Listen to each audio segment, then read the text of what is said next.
do shit my way. So you can go kick rocks, I'ma stack bricks up, build what I want to. What's up, everyone? How you guys and gals doing? Welcome to Motorcycle Madhouse Morning Mayhem. Boy, the Hells Angels, they're not taking this lying down, man. If you watched a previous episode, I was talking about how in Canada, the Court of Appeals took 3 of their clubhouse, overruling what a lower judge said. Now, they're going to take it to the Supreme Court, which is a very, very awesome freaking fight about to happen if the Supreme Court takes this up in Canada. Now, it also, because a lot of people don't understand, down here in the United States, we have these civil forfeiture laws, and we're going to cover that in a second, but they are leading the way up in Canada with this stuff. And you know what? You had the Mongols down here with the patch case fighting the trademark stuff, and these forfeiture laws, I believe, are, unconstitutional. But you know how our courts are down here, always siding with the cops and stuff like that. But I seen a good type of brief overview from the ACLU, and they're saying the same things. People are getting arrested, they're getting their property taken, their houses, their cars, and they're not even convicted, and it goes to their bottom line. But first, let's take a look up north in Canada. Officials have filed papers with the Supreme Court of Canada indicating the group's intention to appeal a court decision that saw 3 of its clubhouses seized earlier this month. Mounties were at clubhouses in Kelowna, Nanaimo, and East Vancouver last Friday. They were changing the locks on the buildings after the province was successful in its appeal that allowed these properties to be forfeited as proceeds of crime. No decision has been made by the Supreme Court of Canada yet if it will allow a Hells Angels appeal to proceed or not. I'm really looking forward to see how this plays out in Canada, because it's a lot different than the United States as far as their laws are concerned and their personal freedoms and liberties up there. But to give a little more insight to this, Angel Acres Recreation and Festive Property, the owners of the clubhouses that were seized last week, filed an application in Canada's highest court on April 18th to leave to appeal a decision involving the direct civil forfeiture. Whether the Supreme Court will decide to hear the case or not remains to be seen. The thing about the Supreme Court down here in the United States, and I always believe this should have never happened, where you had judges that were a part of a political party. Wasn't it George Washington that said political parties would be the end of the United States? And we're already seeing that right now. But you can't have somebody that's a neutral juror judging these type of cases, because it depends if they fall on the left or they fall on the right. One thing I know is later on in the show, we're going to be discussing the government taking a 94-year-old grandmother's house away for unpaid taxes, which were $15,000. So they took the house, sold it for $40,000, and she didn't get the difference. It went into their coffers.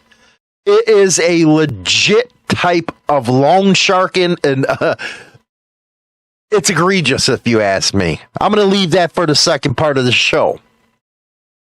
Anyway, it goes on to say the BC government seized the Angels clubhouses based on a previous BC Court of Appeal decision.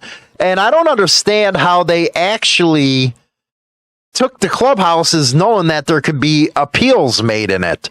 Again, I don't know how Canada's legal system works, but here is the ACLU's thing about here in the United States. Civil asset forfeiture laws have shaken our nation's conscience. Well, that's something that clubs have been dealing with forever down here. Civil forfeiture allows police to seize and then keep or sell any property they allege allege is involved in a crime. Owners need not ever be arrested or convicted of a crime for their cash, cars, or even real estate to be taken away permanently by the government. Sounds like some Gestapo stuff there, doesn't it? That's why this case, the Supreme Court is about to decide, is going to have a lot of implication on this stuff. And it even goes on to say forfeiture was originally presented as a way to cripple large-scale criminal enterprises by diverting their resources. But today, aided by deeply flawed federal and state laws, many police departments use forfeiture to benefit their bottom lines. That's what I've been saying forever. It's only for the budgets. It has nothing else to do but them taking somebody's property and making it on their bottom line. For people whose property has been seized through civil asset forfeiture, legally regaining such property is notoriously difficult and expensive, with costs sometimes exceeding the value of the property. With the total value of the property seized increasing every year, calls for reform are growing louder, and the CLRP is at the forefront of organizations seeking to rein in the practice. Ain't there something like a Fourth Amendment or a Fifth Amendment type of deal? You know, the Fifth Amendment's not just about, not talking, but it also has a lot to do with some other stuff as well as this type of stuff, and we'll learn that in the second half. But it's awesome seeing clubs on the front line. Maybe that's why the government can't stand clubs, because clubs don't back down. The Mongols didn't back down in the Patch case. That's still going. The Angels up in Canada are not backing down. All the big clubs, man, are fighting back, and that's what everybody needs to do, and stop falling for this crap that the government always puts out that, well, these are criminals, so we should just seize their stuff and sell it. Well, you wouldn't be thinking about that if you were a 94-year-old grandmother in Minnesota who owed $15,000 in taxes. Next thing you know, a $40,000 house was sold, and she didn't get the difference because that's what the law says.